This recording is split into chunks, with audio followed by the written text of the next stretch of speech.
In this video, we're going to do something a little bit different and out of the norm for my channel. We're going to go ahead and do an unboxing video. I was sent a plasma cutter by Bestarc. I believe I have the BTC650, which is a 50 amp plasma cutter. So today we're going to be unboxing it. I'm going to go over what comes in the box, how it was packaged, and if you guys continue to watch my channel, I will have a later video where I'll show you how to use it, what its capabilities are, and whether or not you should buy it. So let's go ahead and dig into this box. Okay, so got a box in a box right here.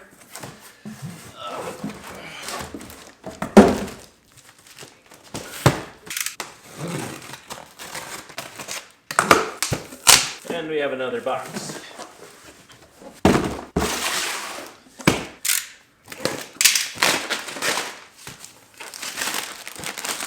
Oh, I guess I actually have the BTC650 DP. I did get the 110 volt. It does have the ability to be 110 volt or 220. What they do is they have like a little cord that you can plug into, so you can plug it into a higher voltage.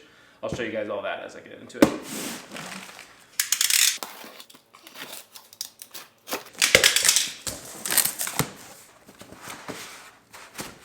It's a phone.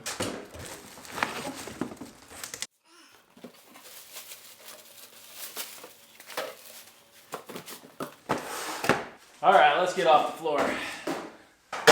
Back can't handle it. Now, we've got our plasma cutter and we got our box of stuff here. Let's go through the box really quickly and let's see if we can get it all attached on there so you guys can kind of get an idea of what comes and how it works.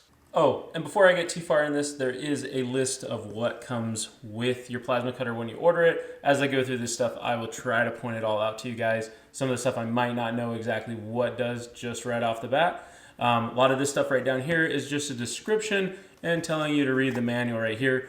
But right here is what we should have: plasma cutter, all of the torch, earth clamp, 2-meter air hose, wire adapter, hose clamps, nozzle, and electrode. Those will all be in the box. So in the box, you've got your manual right off the bat. I did want to maybe further explain that this cord right here, when I explained it here a little bit earlier, I made it sound like the 120 volt would be coming out of our plasma cutter, and that's not how it works. So the 220 volt plug will come out of our plasma cutter, which you can actually see right here. You're going to plug it into this adapter, and now you can go ahead and plug it into 120 volts if that's what you want to do. More than likely, I'm going to look over all this stuff, but it will be derated if you go ahead and you run the 110 volts. So you kind of want to be running at your 220 if possible, but still is a possibility. So let's put those to the side. Now we got our air hose here. Not totally sure how you would use this exact air hose. More than likely, I'm going to have to go ahead and buy a couple fittings, stuff like that, to be able to just run an actual air chuck. Would think this would be very difficult to have a high-ish pressure with, and honestly 2 meters is probably not long enough for most people. So if you get this, plan on buying some sort of air hose. This is probably not going to work with whatever system you have in your garage or your shop right off the bat. So throw that over there. Next we have our ground clamp, or earth clamp as it's called on the list. This will just go ahead and it'll have like a push connector into the front. So I'll show you guys that in a second. Looks like we do have some pipe tape, and then these are going to be all of our consumable type parts that will go on the end of the torch, which the torch is going to be right here. Go ahead and pull that out really quick. Oh, looks like there is a little wrench to go ahead and install all of our parts onto here, and then you're going to have the actual Bestarc torch. It's got a little clip here to keep it safe, trigger, and then we're going to have all of our parts to go ahead and connect into our plasma cutter. So let's go ahead and let's put it together really quick. So before I start putting all this stuff on the front, I wanted to just quickly talk about the back part of your plasma cutter and then just some of the stuff about it. Obviously, you got your cord. You do have a breaker back here that is built in case there's some sort of internal problems. It will kick this breaker before it melts into your wires, but you should have a proper protection in your house too, or your shop, however you're working it. But what I really want to point out is this little air chuck right here. One of the cool things is it actually comes with a pretty standard size air chuck, which I'll get a close up of that right now. So it comes with a standard size air chuck, but it still comes with this stupid little hose. This kind of stuff drives me nuts because I'm not sure how you would use this anyway.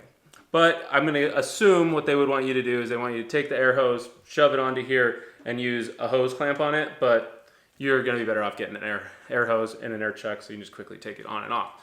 But otherwise, this is kind of a waste, unless this is the way you do stuff, and good for you. So let's go ahead and look at the front. All right, so I got you down here nice and close now so you can see all of our different connection points here on the front. There's a little piece of plastic, you just got to wiggle it off right here. And we're going to go ahead and we're going to hook up our plasma cutting torch to this one. The actual control cable, I believe it would be like a sensing cable or something like that. And then it's going to have like a main power or a main ground. I assume this one being red, it's going to be your main power. And then finally, this one right here is going to be for your ground. Let me show you how to hook that up really quick though. So to get it all ready, you might just go ahead and take off this red cap. You will be putting it back on, so don't lose it. I am going to take off the washer too. So the first thing, we have our big, big connection here. This one's going to be moving most of your air and stuff like that. This one basically is just your air. So go ahead and screw this on.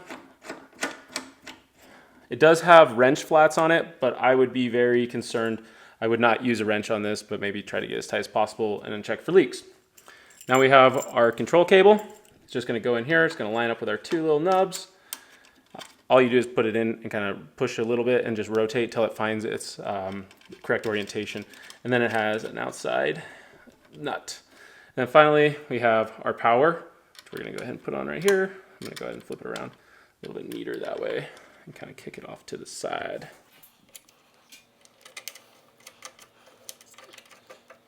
All right, so that's how you hook up your plasma torch. Now for the ground cable, what you're gonna have is, it's just a regular quick disconnect. These are often used in welding type applications. This one's a pretty small one, but again, you're just gonna push it into the hole, spin it until it lines up with the keyway, and then just twist it tight. Super easy. So that's how you hook all of your cables up to the front. I'll go over a lot of the controls as I teach you guys how to use this plasma cutter. Overall, first impressions of the BTC650 are pretty positive. I'm sure you guys are watching this video because you're maybe looking at buying one of the different models. Honestly, you'd have to look at your specific application. This one, I believe, is kind of one of the bigger ones. It does pack a pretty serious punch, which we will be testing out in some later videos. But overall, super light. I think they're all probably pretty light. All have a very small footprint. I do like that the air chuck is like a standard size. It's going to be easy to go ahead and just immediately start using. Seems like all of the different components are easy to install onto the front, and it's going to be pretty intuitive to get this thing up and running. Like I said, later videos I will go over how to use all the controls, how to take apart this torch, which we didn't really go into this video, but I'll go into it more.